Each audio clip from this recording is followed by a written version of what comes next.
Right guys, what is going on? So welcome to my Premier League award show. It's been a brilliant Premier League season. Manchester City obviously winning the Premier League for the fourth year in a row. But yeah, these are my awards. We've got quite a lot of awards to give out in this video. I have got my piece of paper here. So we have Player of the Season, Young Player of the Season, Goal of the Season, Match of the Season, Manager of the Season, Best Signing. We have Overachievers, Underachievers, and then we have Assist of the Season. Now, let's get straight into it. The biggest award, Player of the Season. There's a few options, for me. Watkins, Haaland. But for me, there's been one standout player this season, and it's Phil Foden. He's just been amazing. Phil Foden really has. I think he thoroughly deserves Player of the Season. He has been the best player, I think, by quite some way.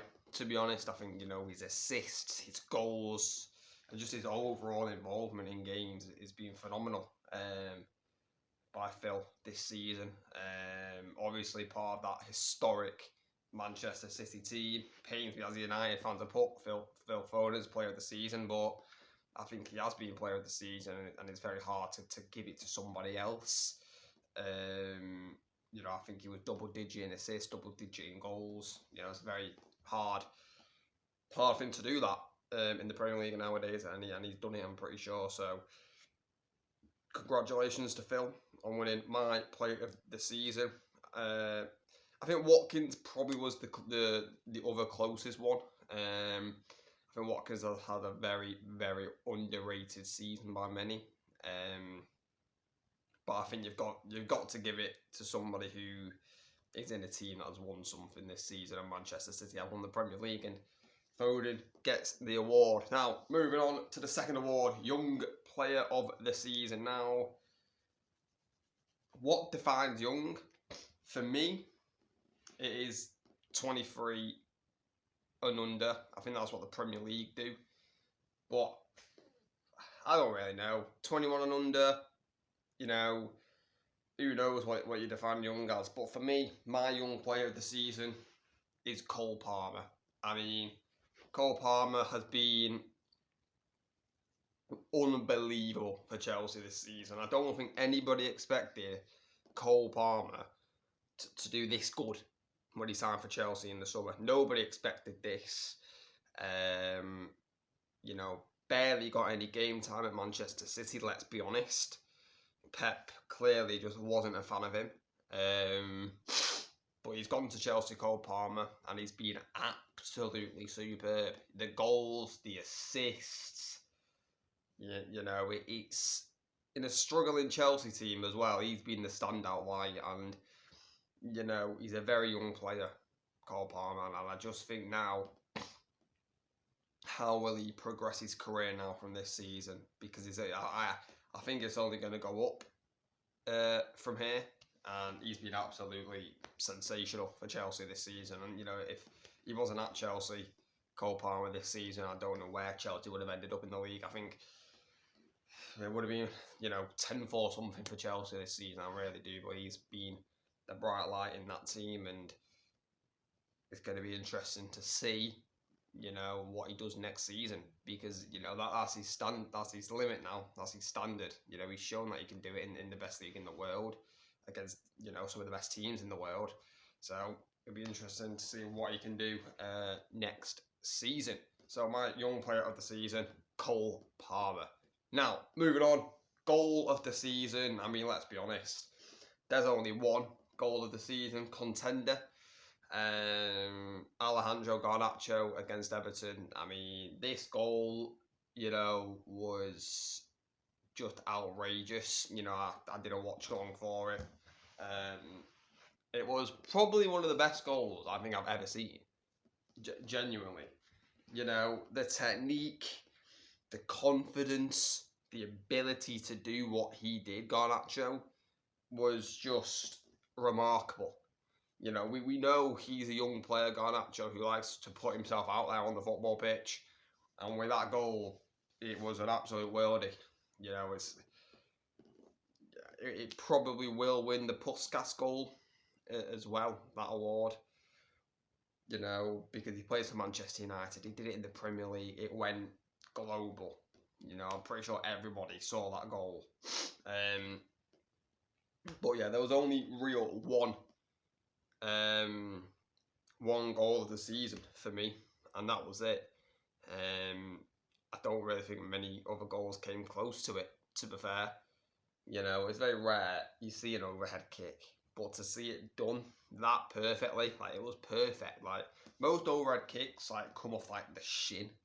That came off the boot, off the foot.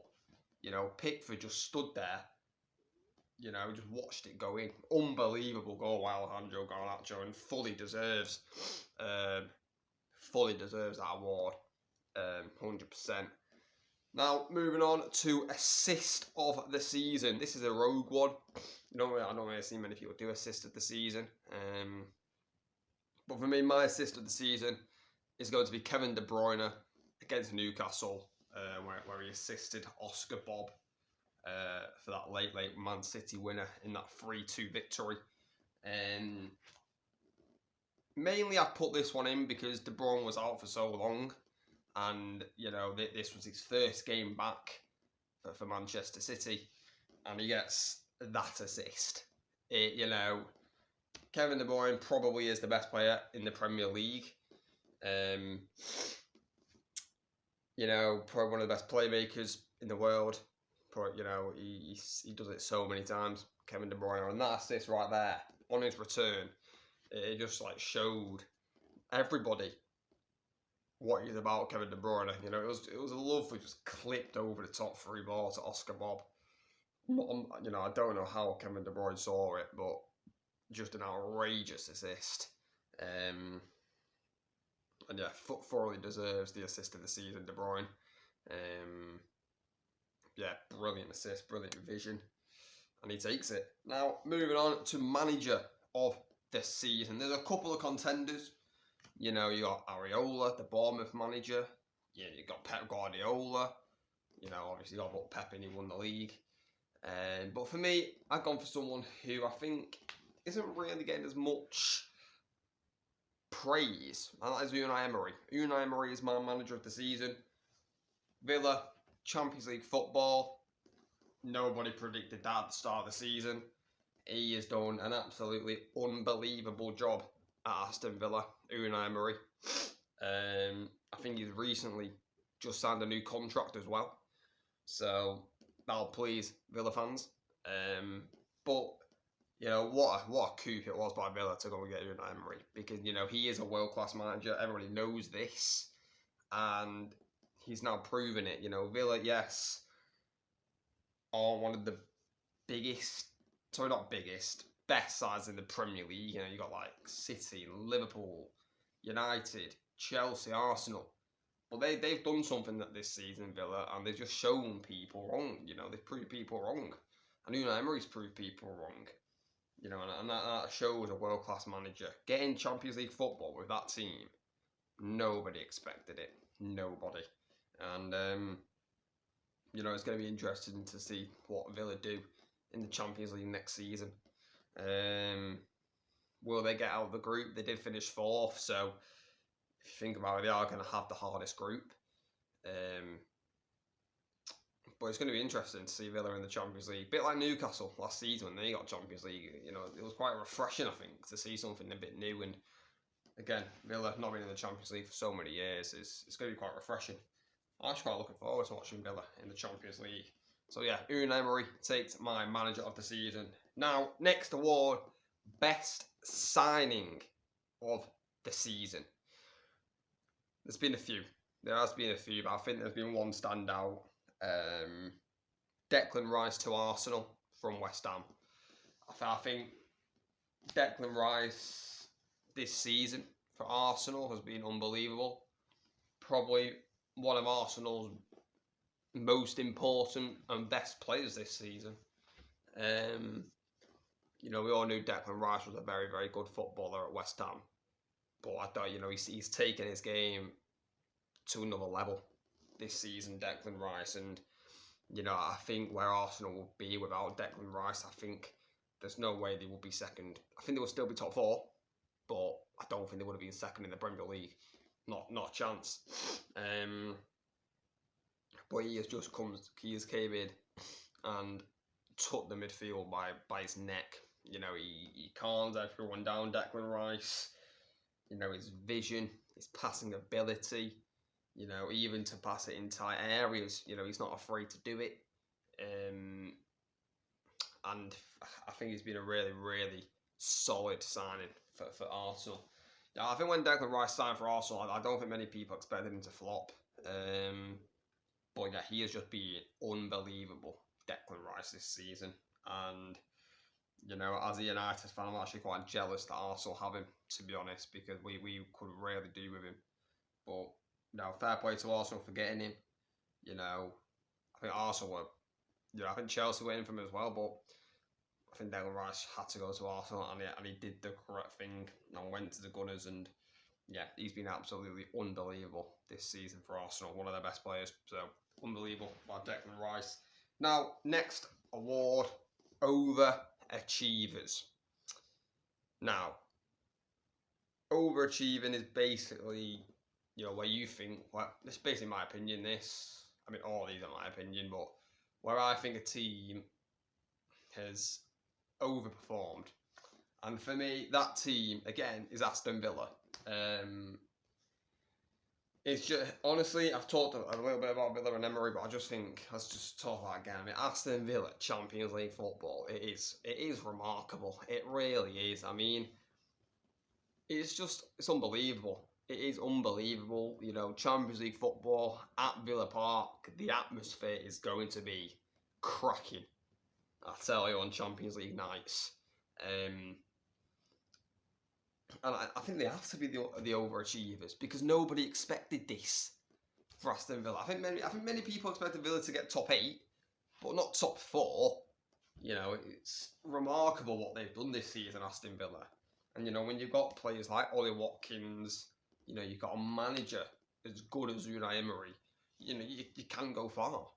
And yeah, it's been a brilliant season. Do I think they'll get Champions League football next season? I'm going to say that for my predictions when they come out in August. But yeah, it's just been an unbelievable season for Aston Villa, and it's going to be interesting to see where they take that into next season. But now the final award of the video, underachievers. I think you know where I'm going with this one. Manchester United are my underachievers. I'm pretty sure I predicted Manchester United to finish in the top 4 this season. That went well, didn't it? Been a very hard season for Manchester United. All the injuries, it has not helped. People can moan, cry, but the injuries have not helped. And it's been a very hard watch as a Manchester United fan this season. But I'm just hoping that FA Cup victory can fuel us for next season. I do. And, with Ineos coming in, can they change fortune around at Manchester United? But we have underachieved this season. Let's be honest. Yeah, we can't help with the injuries we've got, but we have underachieved massively, Manchester United, this season. With the players we have, there's no way we should have been finishing the season 8th. I'm pretty sure it's our worst Premier League finish in God knows how many years. Been very difficult, but I'm hoping we can bounce back next season, Manchester United. And hopefully one day get back to the glory days. That's the plan. But guys, that is my Premier League awards. Let me know in the comments. Do you agree with all the selections I've picked? Do you disagree? Let me know why. But yeah, I think I made some solid options there. Some solid options. Also, guys, don't forget Champions League final watch along tonight, 7:15. Make sure you're there for that one, and the match reaction as well, straight after it. Also next week, the predictions, pre-season predictions are going to come out. I've already talked about why it's coming out a bit later, but they're going to be coming out. So make sure you tune into that video as well. Well guys, thank you so much for watching. Please like, subscribe, turn on notifications, share this video around with people, with friends, anyone you know. Let's get out there, and yeah, catch you later.